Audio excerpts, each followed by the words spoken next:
diiringi dengan sholawat Nabi Muhammad SAW. Mudah-mudahan kita senantiasa diberikan kebaikan-kebaikan, diberikan kemanfaatan, diberikan ketukmaninahan, keistiqomahan, dan tentunya ketenangan pada diri, hati, jiwa, dan pikiran kita. Allahumma amin. Salawat salam mudah-mudahan senantiasa tersampaikan kepada junjungan kita Nabi Agung Muhammad SAW. Mudah-mudahan dengan salawat dan salam yang senantiasa kita sampaikan kepada beliau Rasulullah, kita telah diperkenankan oleh Allah Subhanahu wa taala di yaumil mizan, di yaumil mahsyar, untuk digolongkan pada umatnya yang akan mendapatkan pertolongan syafaat Rasulullah sallallahu alaihi wasallam. Jemaah majelis Allah, alhamdulillah pula pada malam hari ini kita masih diberikan kesempatan waktu untuk bersama-sama duduk dalam satu majelis yang insya Allah majelis yang mulia ini, majelis yang penuh rahmat, penuh barokah, penuh manfaat. Kita senantiasa diberikan futuh oleh Allah Subhanahu wa taala, diberikan futuh pikiran, hati kita, rezeki kita, umur kita diberikan keberkahan. Dan wabil khusus bagi semua jamaah yang hadir maupun yang berhalangan hadir, senantiasa diberikan kesehatan, diberikan kekuatan, dijauhkan dari bala musibah oleh Allah Subhanahu wa taala. Amin ya rabbal alamin. Terkhusus pada malam hari ini kita dapat kabar info beliau Al-Habib Thohir bin Abdullah Al-Kaf telah berpulang ke rahmatullah. Mudah-mudahan beliau diterima di sisi Allah dengan segala kebaikan-kebaikannya, dan semua apabila beliau memiliki kesalahan-kesalahan sebagai makhluk biasa, umumnya Allah Subhanahu wa taala akan memberikan ampunan dan dimasukkan ke dalam surganya. Amin ya rabbal alamin. Jemaah majelis Allah, monggo sareng-sareng kita membaca tawassul kepada Rasulullah sallallahu alaihi wasallam dengan wasilah nanti zikir Ratibul Hadad. Mudah-mudahan hajat kita dikabulkan oleh Allah Subhanahu wa taala, baik hajat dunia kita yang teruntuk, hajat akhirat mudah-mudahan senantiasa diberikan kabul dan kemudahan oleh Allah Subhanahu wa taala. Amin ya rabbal alamin. Terkhusus ini ada istri dari jamaah majlis yang pada malam hari ini masih diberikan sakit oleh Allah Subhanahu wa taala. Beliau Ibu Nani Isfahani, mudah-mudahan diberikan kesehatan, diberikan kekuatan kembali bisa untuk beribadah kepada Allah Subhanahu wa taala. Amin ya rabbal alamin. A'udzu billahi minasyaitonir rajim. Bismillahirrahmanirrahim. Ila hadratin nabiyil mustafa Rasulillah sallallahu alaihi wasallam wa ala alihi wa sahbihi wa azwajihi wa dzurriyyatihi wa ashabil kiram. Syai'un lillahi lana wa lahumul Fatihah.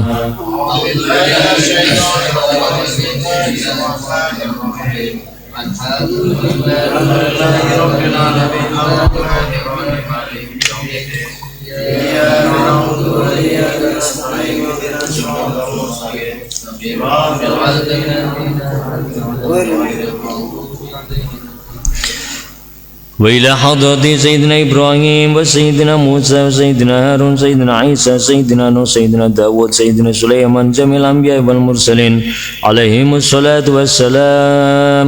شيء لله لنا ولهم الفاتحة. أعوذ بالله من الشيطان الرجيم. بسم الله الرحمن الرحيم. الحمد لله رب العالمين. الرحمن الرحيم مالك يوم الدين إياك نعبد وإياك نستعين اهدنا الصراط المستقيم صراط الذين أنعمت عليهم غير المغضوب عليهم ولا الضالين إلى جميع الأولياء والصالحين والعلماء العاملين وخصوصا سلطان الأولياء سيدنا الشيخ عبد القادر الجيلاني وإلى حضرة الشيخ محمد رفاعي وإلى حضرة الشيخ أحمد بدوي وإلى حضرة الشيخ بالحسن السازلي وإلى حضرة الشيخ الإمام غزالي وإلى حضرة الشيخ محمد حق النازلي وإلى حضرة الشيخ مجيد العربي وإلى حضرة الشيخ مجيد النووي والشيخ الإمام التازي والشيخ البراوي وإلى حضرة الشيخ أحمد ديربي وإلى حضرة الشيخ عبد الله محمد بن سليمان الجازولي وإلى حضرة الشيخ الإمام جابر صادق العلوي وإلى حضرة الشيخ بن عباس أحمد بن علي البوني وإلى حضرة جميع مشايخنا والشيخ مشايخنا خصوصا إلى حضرة شيخنا عبد محمد بن محمد العطاس وإلى حضرة شيخنا الحبيب نوبل بن علي بن علوي الشيخ وإلى حضرة شيخنا العرب الله محمد صالح ودين مهيد وإلى حضرة شيخنا علي بن عبد الحي مجيد العالمين وإلى حضرة شيخنا محمد عبد العزيز بن صافي بن مسكن عبد الأكل بن بلق بن درداء ولجميع من أسس المال لندن ومنكم سليم فرند السبب إليهم أن الله يغفر لهم ويرحمهم ويعلي درجاتهم في الجنة وينبغون بأسرارهم وأنوارهم وعلومهم ونفعاتهم في الدين والدنيا والآخرة. الفاتحة.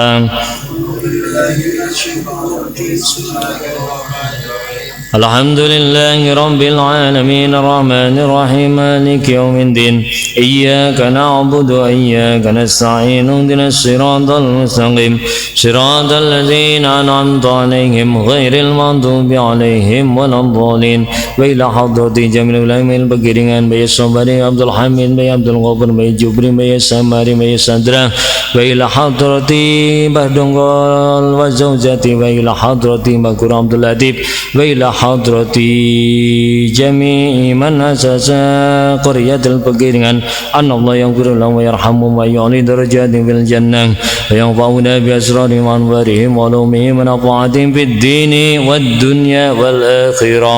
الفاتحة. أعوذ بالله من الشيطان الرجيم. بسم الله الرحمن الرحيم. الحمد لله رب العالمين الرحمن الرحيم مالك يوم الدين إياك نعبد وإياك نستعين اهدنا الصراط المستقيم صراط الذين أنعمت عليهم غير المغضوب عليهم ولا الضالين وإلى حضرة الشيخ قطب الكبير سيدنا أحمد بن عيسى المهاجر وإلى حضرة سيدنا الفقيه مقدم محمد بن علي بعلوي وإلى حضرة الحبيب عبد الله بن علوي الحداد وإلى حضرة سيدنا الشيخ عبد القادر الجيلاني وإلى حضرة الشيخ أحمد بدوي وإلى حضرة الشيخ أحمد رفاعي وإلى جميع ساداتنا الصوفيات المحققين والعلماء العاملين والأولياء الكون أجمعين خصوصا الأربعة الأئمة المجتهدين ومقلدين في الدين وإلى سيد الطائفة سيد الجنيدي البغدادي وإلى حضرة جميع ساداتنا بعلوي من مشارق الأرض ومغاربها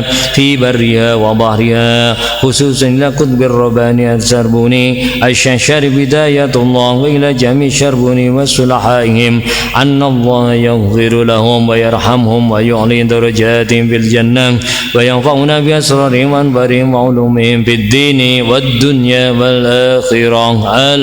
الفاتحة. أعوذ بالله من الشيطان الرجيم. بسم الله الرحمن الرحيم. الحمد لله رب العالمين الرحمن الرحيم مالك يوم الدين إياك نعبد وإياك نستعين اهدنا الصراط المستقيم صراط الذين أنعمت عليهم غير المغضوب عليهم ولا الضالين آمين وإلى حضرة جميع آبائنا وأمهاتنا وعمامنا وعماتنا وأخوالاتنا وأخوالاتنا وإخواننا وإخواتنا وذوي الحقوق علينا ولمن أوصانا ولي ولجميع آبائنا من أهل لا إله إلا الله محمد رسول الله ولجميع أمة سيدنا محمد صلى الله عليه وسلم بريا وبريا شيء لله لنا ولهم الفاتحة. أعوذ بالله من الشيطان الرجيم. بسم الله الرحمن الرحيم. الحمد لله رب العالمين الرحمن الرحيم مالك يوم الدين إياك نعبد وإياك نستعين اهدنا الصراط المستقيم صراط الذين أنعمت عليهم غير المغضوب عليهم ولا الضالين ونخص خاصة إلى حضرة أمتك الفقيران ولجميع المؤمنين والمؤمنات والمسلمين والمسلمات الأحياء منهم والأموات من لدن آدم إلى يوم القيامة شيء لله لنا ولهم الفاتحة. أعوذ بالله من الشيطان الرجيم. بسم الله الرحمن الرحيم. الحمد لله رب العالمين الرحمن الرحيم مالك يوم الدين إياك نعبد وإياك نستعين اهدنا الصراط المستقيم صراط الذين أنعمت عليهم غير المغضوب عليهم ولا الضالين ونخص خاصا لقضاء حوائجنا من حوائج الدين والدنيا والآخرة. الفاتحة. أعوذ بالله من الشيطان الرجيم. بسم الله الرحمن الرحيم. الحمد لله رب العالمين الرحمن الرحيم مالك يوم الدين إياك نعبد وإياك نستعين اهدنا الصراط المستقيم صراط الذين أنعمت عليهم غير المغضوب عليهم ولا الضالين آمين. صلوا على النبي محمد.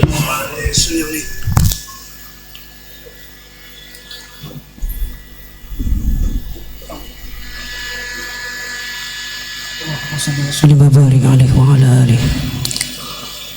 اللهم صل على محمد يا رب صل عليه وسلم.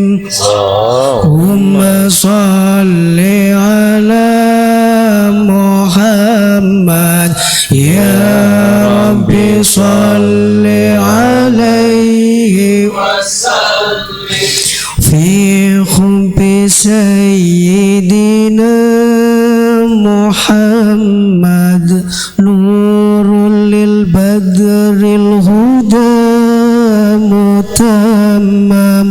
اللهم صل على محمد يا رب صل عليه وسلم. قلبي يحن إلى محمد ما زال من وجده متيم. اللهم صل على محمد يا رب صل عليه وسلم. ما لحبيب سوى محمد خير الرسول النبي المكرم. اللهم صل على محمد يا رب صل عليه وسلم. شوق المحب إلى محمد أفنه ثم به تهمم. اللهم صل على محمد يا رب صل عليه وسلم. في الحسر شافعنا محمد موزي الخلائق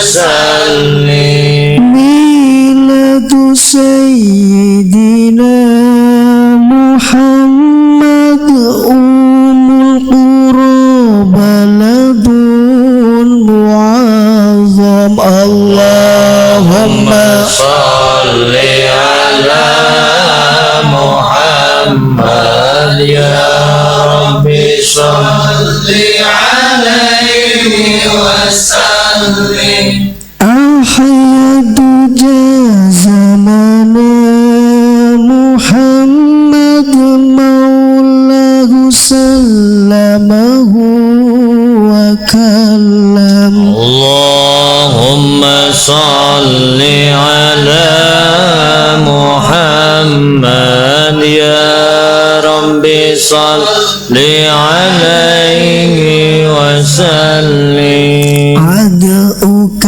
أحمد يا محمد يا سيد الرسل المقدم اللهم صل على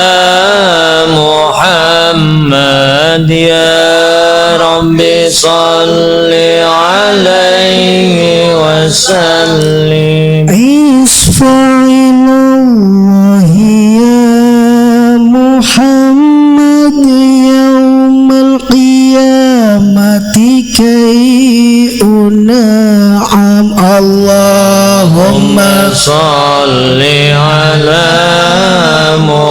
محمد يا ربي صل عليه وسلم أرجو شفاعة من محمد لو كنت أرتكب المحرم اللهم صل على محمد يا ربي صل عليه وسلم ملجأ وملجأنا محمد يوم الهوان به تحسن اللهم صل على محمد يا ربي صل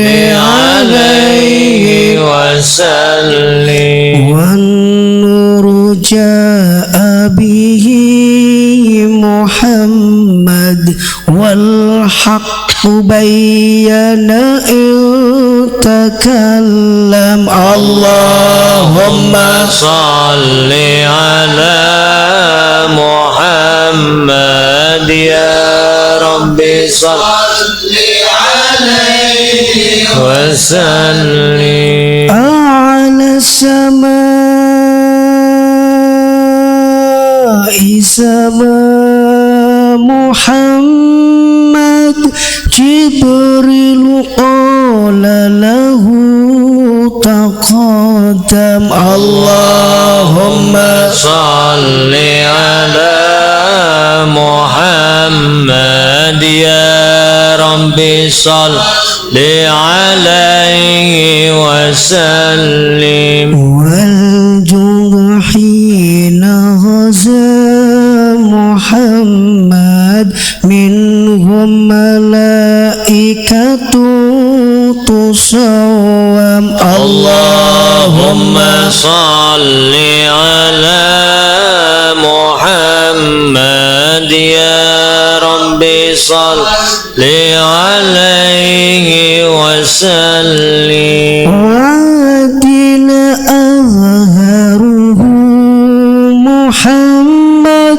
والكفر أبطله فهدم اللهم صل على محمد يا ربي صل عليه وسلم صلى الإله على محمد والآل كلهم وسلم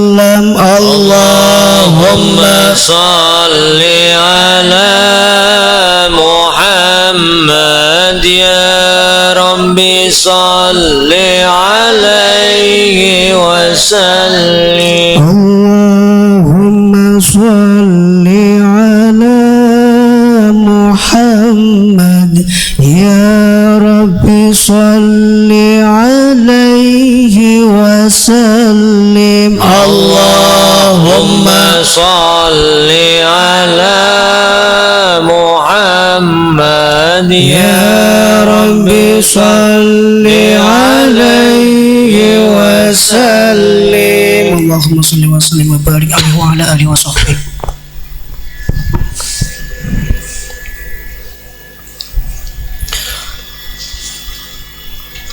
أعوذ بالله من الشيطان الرجيم بسم الله الرحمن الرحيم وإلهكم إله واحد لا إله إلا هو الرحمن الرحيم الله لا إله إلا هو الحي القيوم لا تأخذه سنة ولا نوم له ما في السماوات وما في الأرض من ذا الذي يشفع عنده إلا بإذنه يعلم ما بين أيديهم وما خلفهم ولا يحيطون بشيء من علمه إلا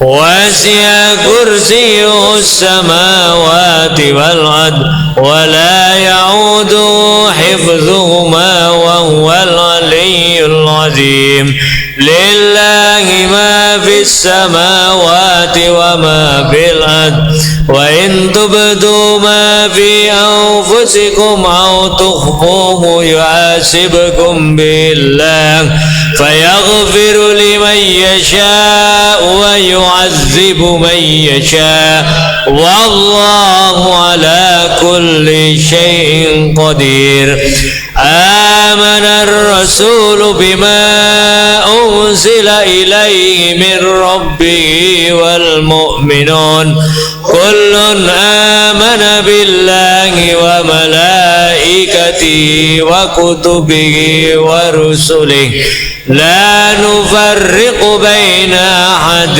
من رسله وقالوا سمعنا وأطعنا غفرانك ربنا وإليك المصير لا يكلف الله نفسا إلا وسعها لها ما كسبت وعليها ما اكتسبت ربنا لا تؤاخذنا إن نسينا أو أخطأنا ربنا ولا تحمل علينا إصرا كما حملته على الذين من ربنا ولا تحملنا ما لا طاقة لنا به واعف عنا واغفر لنا وارحمنا أنت مولانا فانصرنا على القوم الكافرين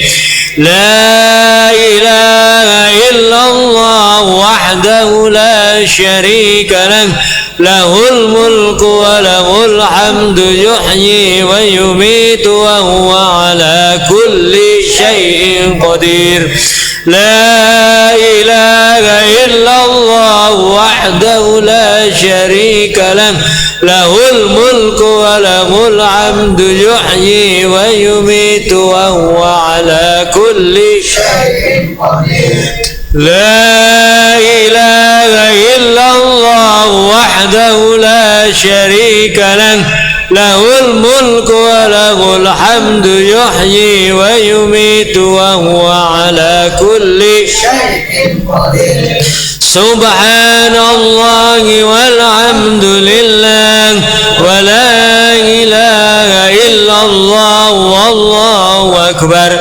سبحان الله والحمد لله ولا إله إلا الله والله أكبر سبحان الله والحمد لله ولا إله إلا الله والله أكبر سبحان الله وبحمده سبحان الله العظيم سبحان الله وبحمده سبحان الله العظيم سبحان الله وبحمده سبحان الله العظيم ربنا اغفر لنا وتب علينا إنك أنت التواب الرحيم ربنا اغفر لنا وتب علينا